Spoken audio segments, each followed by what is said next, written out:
Obvious family. Obvious Benin man. Okay, say why? Yeah, we like it.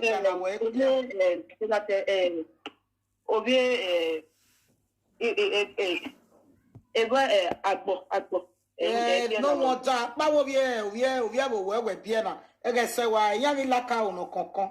Go make a con. We put it here. My beggar no we more put it. What's the one? I'm saying one hour of year one. Hello everyone, welcome back to my YouTube channel. If you have not subscribed, my darling people, please do subscribe and smash the notification bell. Thank you and God bless you. My darling people, my correct people, this video today na about Mommy Iyore. E get wetin she dey always dey talk. E go say if you follow your tribe person, no go leave you. Say if you all those Igbo other tribe person they go they born for, say na luck person they get. You go say na luck person they get. You no go leave you. If you marry your tribe person, no go leave you. So the thing go dey surprise me say but na Igbo she dey with abi my people. Abi Mommy Iyore and Dodogu no dey again. Na Igbo na she dey with. She dey always dey advise people, dey tell people say make dem not follow another tribe. Or okay, you dey with Igbo. You dey talk say e suppose it cause this woman now where she wan hook up with somebody now. This woman say born for Ishan, all those Agbo side. He say so now Mommy Iyore dey tell am say supposing na your tribe person, Benin person you born for, if will not leave you like this. The thing they shocktalize me.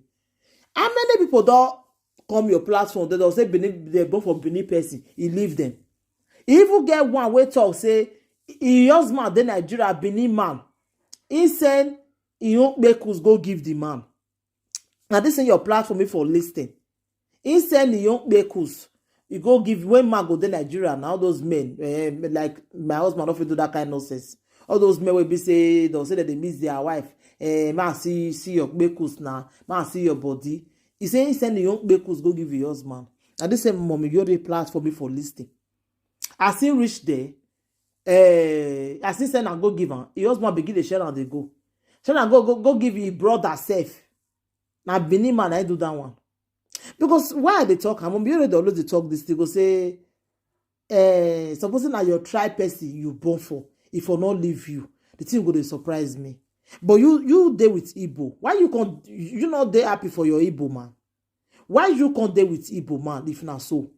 If to dey with another tribe no good. I not dey understand. But not listen again. Mommy, get no mommy. Iwe venu temo se na ovie bu we wa te mare. Una dey hear. Baba we ja we nsi go mo. Ba ga we na. E Canada we ti abi to. Ovie do gwa. Owo we do gwa lo na. Is it suppose na another tribe? Na our own tribe Benin man na she born for. He said the man for not leave am.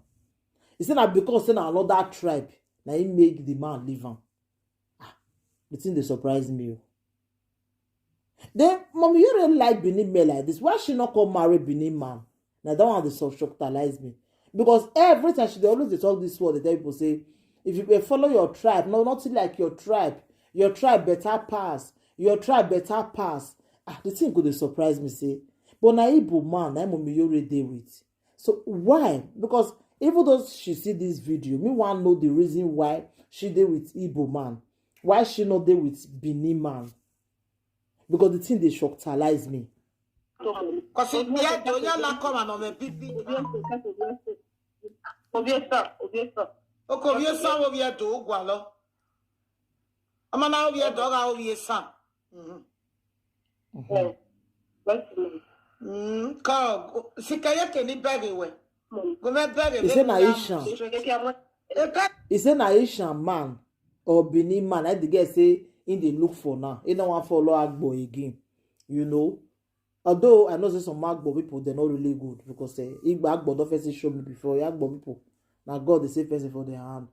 Yeah, but what your job attention be say, Mommy Iyore they always talk this word say follow your tribe person, it better pass you follow another tribe. You go say, that's way. Now your tribe person you follow now. If will not leave you, I the wonder because some people they come a platform they say they follow Benin leave them. How come the Benin made they leave them? Because now all tribe like the thing they. I be like people. Now all tribe. Now look, this marriage of 18 just be like a school where you not go graduate. So now look, everybody they get for marriage. So the thing they always they brutalize me. That make me say this video not be to insult anybody. Like the thing still they shock me say, Mommy Iyore not the follow Benin man, na Igbo man. So why should they always they tell our people say if you vote for your tribe person, you not go leave you, Suppose you tell this girl now, supposing na Benin man you born for, if will not leave you. Now because say you go born for another tribe, now make you leave you. I dey wonder. No. Now luck person they get for man body. You will see surprise. Supposing I see Benin man, you go see do what he do. So now luck. Now luck person they get for this relationship matter. Now man when you know expect, now they nice to you. You understand? Now man when you know expect, now they nice to you. It be like when I know my man that time. I they look and say no, man just maybe unless I say this guy go serious, like my use and say play make I boof am. But when I come to say, if you meet your husband, no matter what you go do, he not go leave you. No matter how you go do and reach, he not go leave you. You understand? And my own now say no.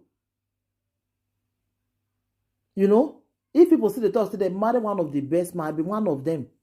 Yeah, because my husband, I not even believe say it could be my husband. I the way me they even they do at that time itself, he no still go, he still stay with me.